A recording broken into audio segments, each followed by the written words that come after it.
Llevo ya un tiempo queriendo hacer este vídeo, queriendo pues abordar estos temas, a raíz de pues las propias dudas, una serie de dudas que me han ido surgiendo y que quería resolver porque siento que al resolverlas yo van a ser útiles su respuesta para mucha gente, ¿no?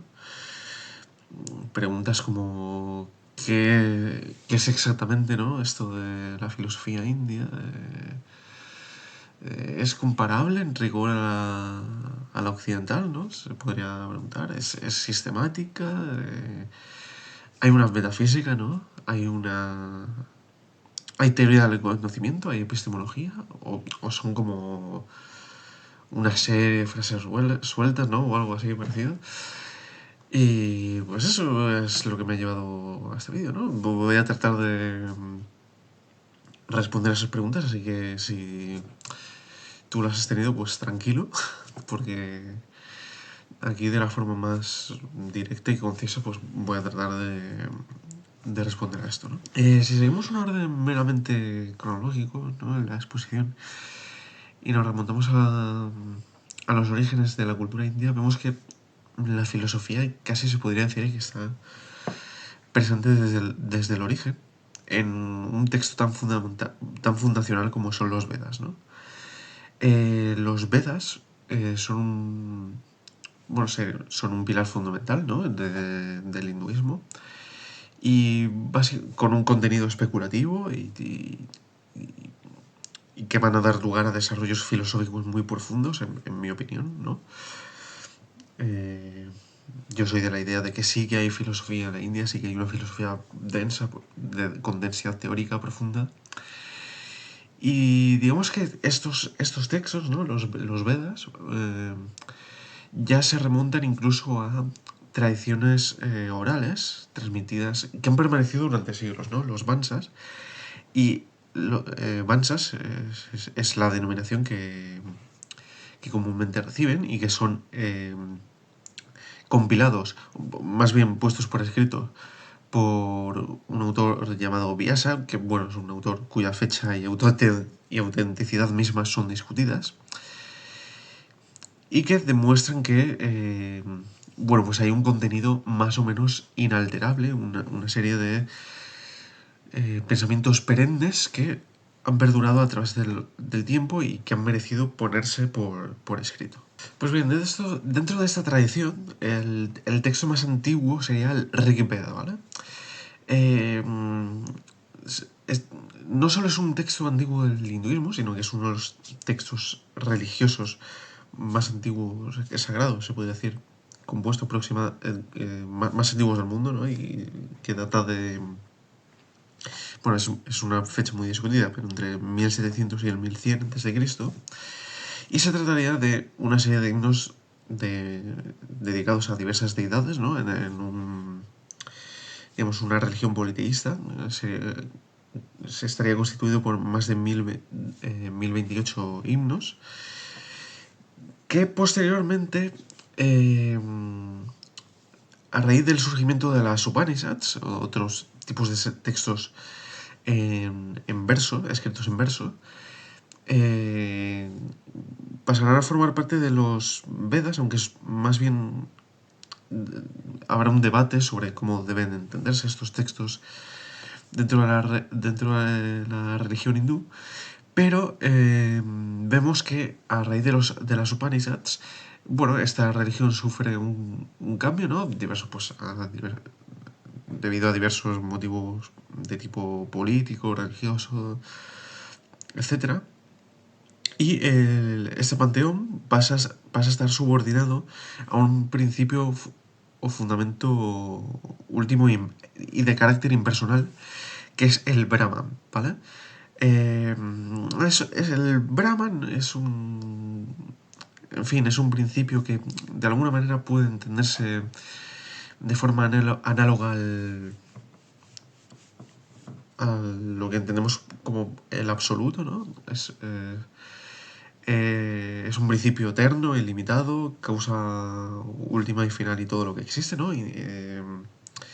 Indefinible, incomunicable. Eh, y a su vez en desarrollos posteriores que vamos a ver a lo largo del vídeo, parte incluso de la realidad misma.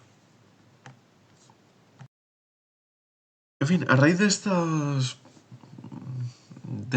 nuevos textos, de esta nueva visión, va a empezar a producirse pues una serie de, como digo, especulaciones y trabajo sobre estos conceptos, ¿no?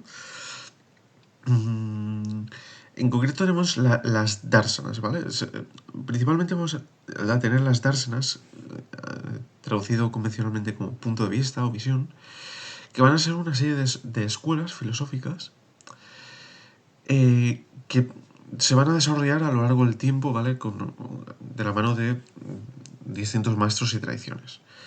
Las dársenas hay muchas, pero tradicionalmente se reconocen 6 dársenas clásicas, que podríamos decir. Buah, está fatal esto. En este contexto, como digo, pues va a surgir una serie de escuelas que van a trabajar y especular sobre estos conceptos, básicamente. Son las dársenas, comúnmente conocidas como las dársenas. Es un término que sirve que quiere decir punto de vista o visión, y sirve principalmente para referirse a una serie de escuelas filosóficas fundadas a lo largo del tiempo por distintos maestros y distintas tradiciones. De las que tradicionalmente hay varias dársenas, ¿vale? Pero tradicionalmente se pueden identificar 6. Nyaya, Vaisesika, Sankhya, Yoga, Mimamsa y Vedanta.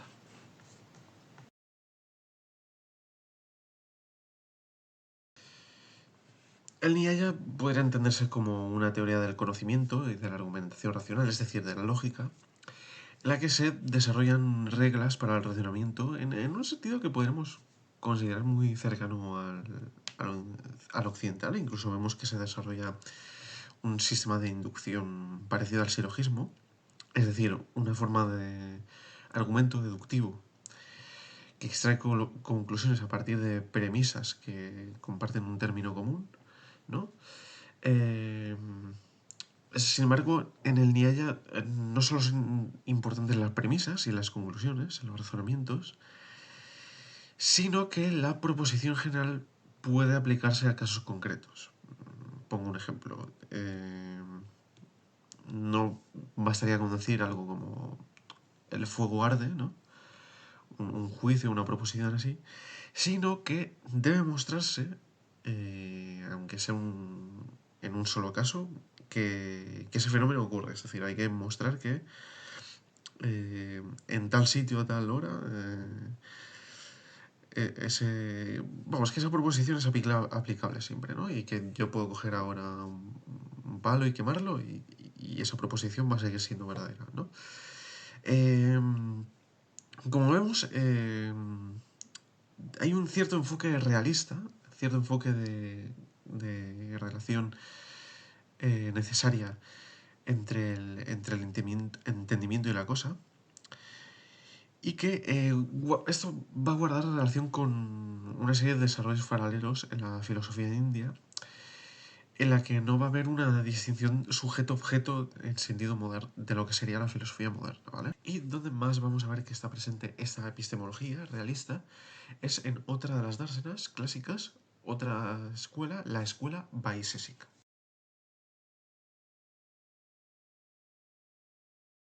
En la Vaisesika asistimos al desarrollo de un análisis de la naturaleza que se diferencia del resto de lo que sería el pensamiento paralelo de la filosofía india por una tendencia a explicar pues, los fenómenos de la realidad a través de causas puramente físicas y naturales, que podríamos denominar incluso como una especie de atomismo.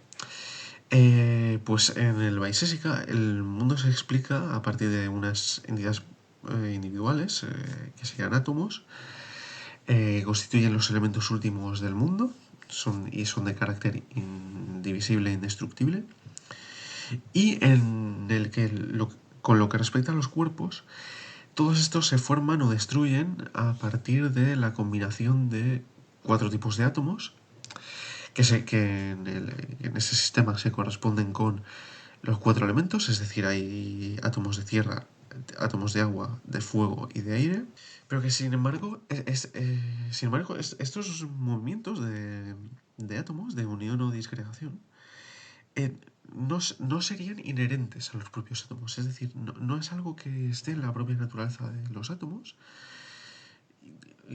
o algo que sea fruto del azar, ¿no? En un sistema mecanicista, sino que porque estos átomos son movidos por las fuerzas de Dios, ¿no? Entonces entendemos que hay una causa eficiente.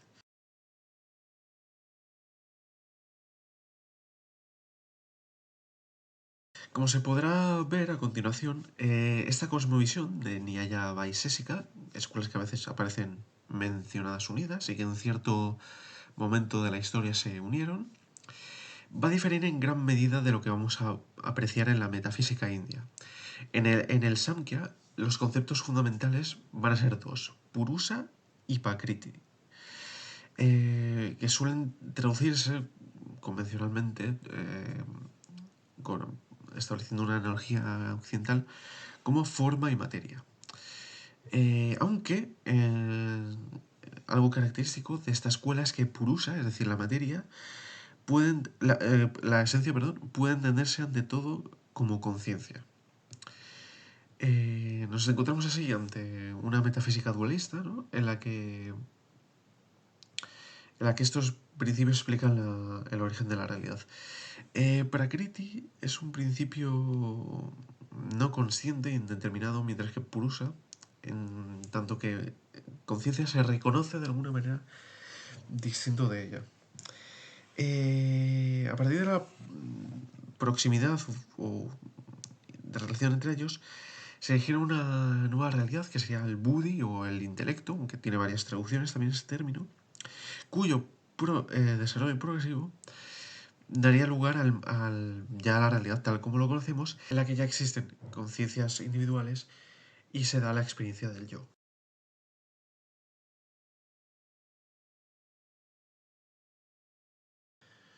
Sí, no se me ha ocurrido mejor definición para esta doctrina que la de filosofía práctica, ya que hemos visto que de algún modo esto del Brahman es algo indeterminado, es algo incomunicable en cierta medida, ¿no? Que presenta ciertos retos especulativos, ¿no? Y vemos que de alguna manera se necesitaría también una serie de métodos para la vida cotidiana, paralelos, ¿no? A esta especulación, ¿no? Y bueno, aquí entra pues una parte de la filosofía india, incluso me atrevería a decir del ámbito oriental, que más nos suena y más pujanza ha tenido en Occidente, ¿no? Para bien o para mal, en el mindfulness, la New Age, etcétera. Pero hay que tener en cuenta que el yoga originalmente no está desligado de la especulación teórica, como digo. Y que en la India el yogi sería aquella figura que ha logrado una unión definitiva con lo inmutable y que además de una meditación profunda y reglada requiere una comprensión del concepto de Ismara, esto es, del ser. Hemos visto aquí las dasanas más, podríamos decir, analogables al contexto occidental, ya sea por la culturación, ya como en el caso del yoga, o ya sea por paralelismos con sistemas filosóficos más propios de nuestra visión. Y entonces ahora, lo que viene ahora serían las darsanas más peculiares, más específicas de este contexto filosófico.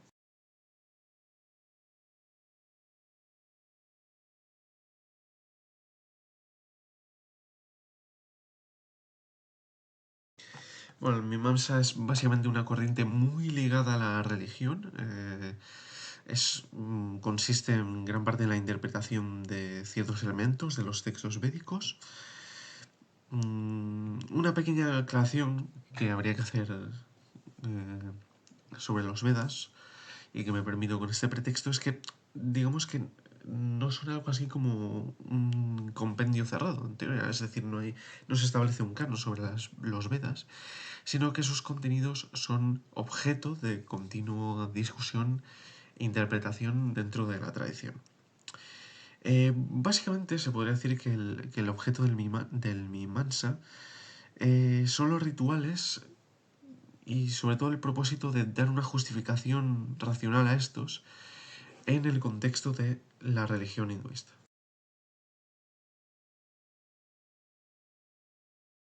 Por último, conviene hablar del Vedanta. Es una corriente que se ha llegado incluso a llamar la conclusión de los Vedas. Y en ella vemos que se desarrolla una metafísica con planteamientos muy distintos a los que hemos visto en el Samkhya. Entre ellos vamos a destacar el que creo que es el más original y único, incluso que más influencia ha tenido, sería la escuela Advaita Vedanta. Esta doctrina se basa en una idea, la idea de la no dualidad, que básicamente sostiene que no existe una diferencia real entre lo material y lo espiritual. Es decir, por ejemplo, el yo, nuestro sentido de identidad individual, no sería más que una mera apariencia o ilusión que en realidad no se distingue de lo que sería la conciencia universal, ¿no? Dentro del Brahman, de este principio absoluto y que constituye lo verdaderamente real incluso más allá del tiempo y el espacio. Es por eso, porque está más allá del tiempo y el espacio, que no nos encontramos con un monismo, un panteísmo, no sé. No creo que se pueda identificar con... Por eso no lleva el nombre de monismo, sino simplemente no dualidad. Porque de alguna manera el, el, el mundo no es algo diferente del Brahman, es decir, yo no soy algo diferente del mundo, pero eso no implica que necesariamente el Brahman sea algo no ilimitado y más allá de toda comprensión.